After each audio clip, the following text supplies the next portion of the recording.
Salut à tous et bienvenue dans cette nouvelle vidéo. Aujourd'hui, je vous parle d'un boîtier dont je vous bassine depuis presque un an, le Panasonic G9. C'est parti!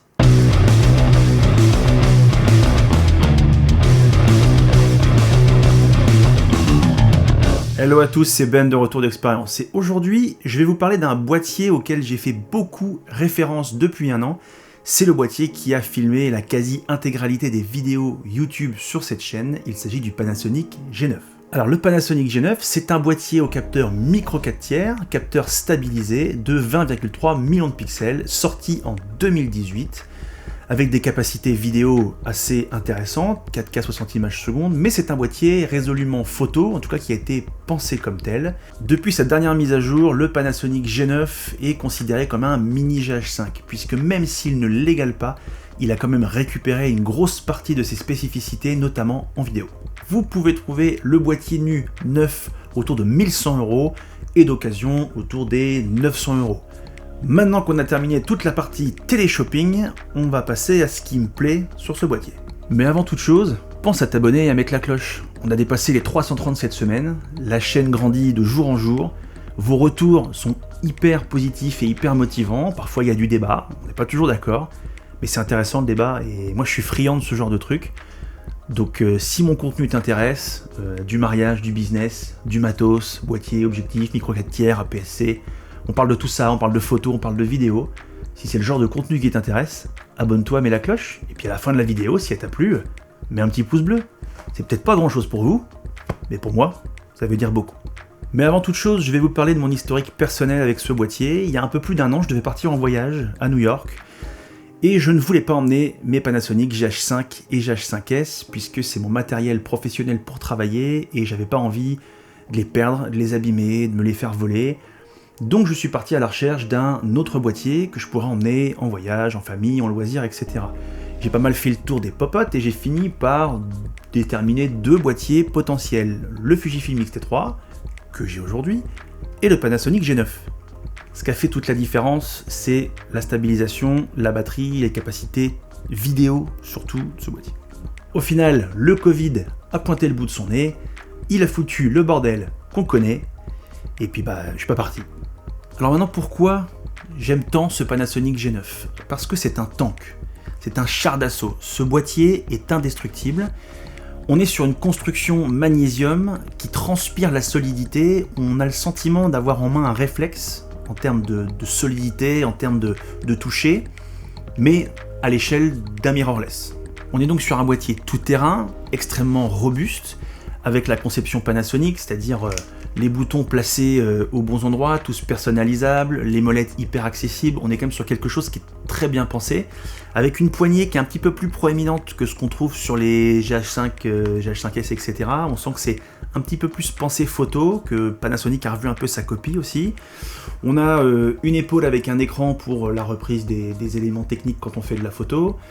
On a évidemment l'écran sur rotule dont j'ai beaucoup de mal à me passer, notamment sur le X-T3, et ça c'est un vrai plus. On a un viseur super large, alors qui n'est pas ultra défini, mais qui est hyper large, qui même quand on a des lunettes est extrêmement confortable. Et puis il y a l'ergonomie logicielle de chez Panasonic, où évidemment toutes les touches sont personnalisables, où les menus sont quand même assez simples en termes de prise en main, on trouve très rapidement ce qu'on veut. Alors effectivement, moi je suis habitué à Panasonic, donc ça va encore plus vite.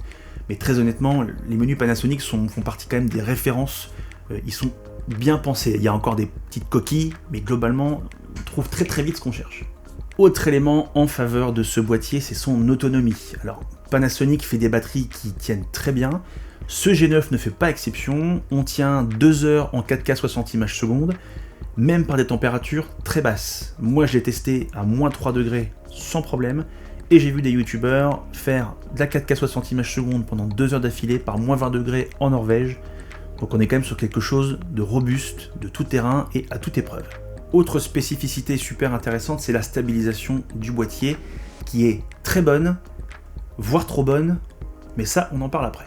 Autre point positif, son autofocus. Oui, je sais.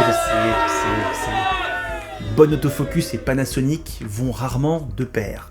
Mais, quand on vient d'un GH4, d'un GH5, d'un GH5S, quand on a testé plusieurs boîtiers Pana, c'est de loin le meilleur autofocus de chez Panasonic. Il est pas excellent, il n'est pas incroyable, mais honnêtement, il fait le taf. On est quand même sur quelque chose qui est bien meilleur au niveau de la prise en compte de l'œil et du suivi.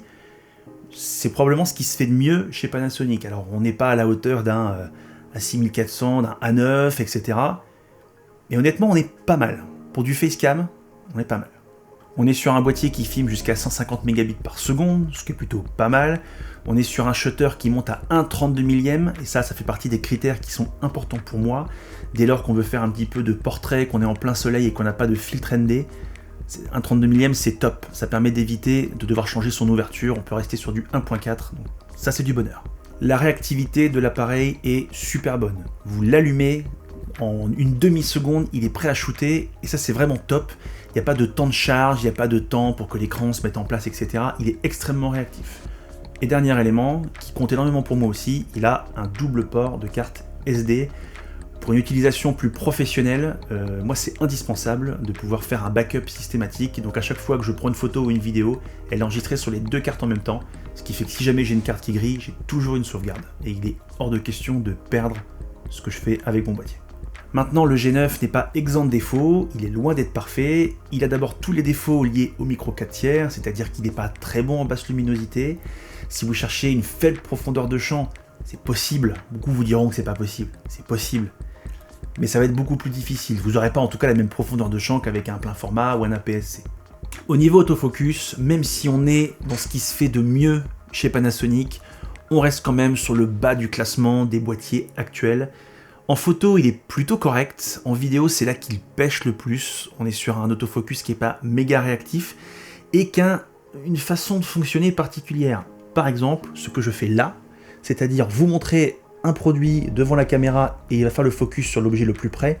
Le Panasonic G9, on est absolument incapable. Une fois qu'il a chopé votre visage, il ne le lâche plus, ce qui pourrait être une qualité, sauf que dès qu'on veut changer de sujet, c'est foutu. Il ne veut pas comprendre qu'il y a d'autres sujets qui sont en face. Et ça, c'est un vrai problème. Alors, en facecam, c'est un vrai problème, mais même lorsqu'on fait de la vidéo et même parfois de la photo où il y a plusieurs personnes dans le champ, une fois qu'il a grillé quelqu'un, c'est mort, il ne le lâche plus. Donc si vous voulez faire le focus sur quelqu'un d'autre, c'est plus possible.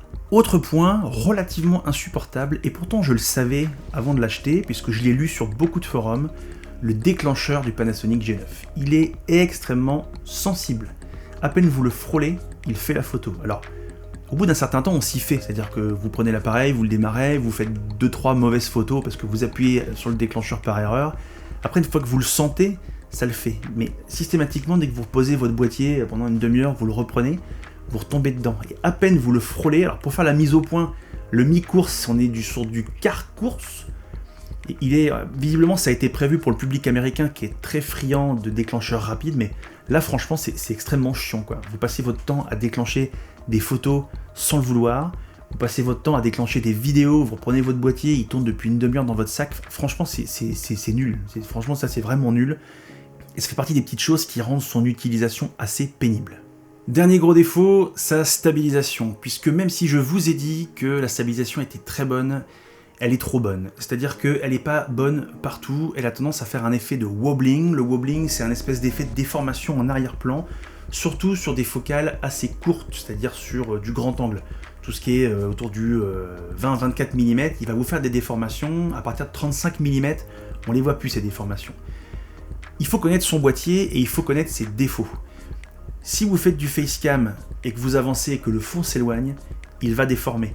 Si vous filmez quelqu'un qui est en train de s'approcher, il va déformer. En revanche, si vous faites du statique, vous avez l'impression d'être sur un trépied, il est parfait. Si vous faites du panoramique, c'est pareil, il marche très bien. Il faut juste bien connaître ses défauts. Et effectivement, une fois que le wobbling apparaît sur la vidéo, c'est foutu. Je vous invite à aller voir la chaîne de Brice de Une Bolée d'Air, qui a eu ce Panasonic G9, qu'on était très content. Le problème, c'est que la stabilisation, ça lui a pourri l'existence et qu'il a fini par le revendre. On est sur un boîtier résolument photo. Je vous mets à l'écran quelques photos que j'ai fait avec ce G9. J'ai une relation très particulière avec ce boîtier. J'ai failli le revendre à plusieurs reprises pour acheter un Fujifilm X-T4. J'ai d'ailleurs toujours ça en tête. Mais à chaque fois que je suis pas loin de mettre l'annonce, je reviens en arrière parce qu'en fait, j'adore ce boîtier. J'adore son ergonomie, j'adore ce qu'il fait en vidéo. Finalement, j'adore les photos qu'il me donne avec. Et j'arrive pas, il est indestructible. Quand je l'ai, je me sens en confiance. Il peut pleuvoir, y avoir de la poussière.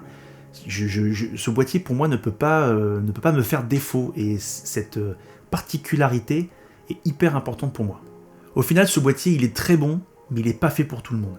Si vous faites de la street photo, si vous faites du reportage en journée, si vous faites du portrait statique, si vous faites de l'animalier avec son crop x2 duo micro 4/3, il sera très bien pour vous. Si vous êtes un voyageur, un baroudeur, qu'il vous faut du matos polyvalent et ultra résistant tout en étant léger, le G9 il est parfait pour vous. Si vous faites du mariage, de la basse luminosité, des sujets qui se déplacent beaucoup, des photos de vos enfants qui courent, il n'est pas fait pour vous. Ce boîtier ne sera pas suffisamment réactif et efficace pour vous, donc passez votre chemin. Finalement aujourd'hui pour moi, en mai 2021, on est sur le meilleur rapport qualité-prix pour un boîtier de cette polyvalence. Avec ses capacités vidéo et photo, je pense qu'autour des 1000 €, il n'y a rien d'aussi bien. Le X-T3 est très bien, il fait aussi de la 4K 60 images secondes, il fait des super photos, mais il n'a pas l'écran sur rotule, il n'a pas la stabilisation, il n'a pas l'autonomie de batterie. D'ailleurs, il y a une vidéo sur le X-T3 qui va s'afficher juste ici. Si vous voulez ça, il faut passer sur un X-T4, et là, on est déjà 600 € plus cher, boîtier nu. J'espère que cette vidéo vous aura été utile, qu'elle vous aura intéressé. J'espère que les quelques personnes qui hésitaient à prendre un G9 trouveront des réponses à leurs questions et sauront si ce boîtier est fait pour eux. Pensez à vous abonner, à mettre la cloche, le petit pouce bleu. Je vous dis à la prochaine pour une nouvelle vidéo. Prenez soin de vous. Salut.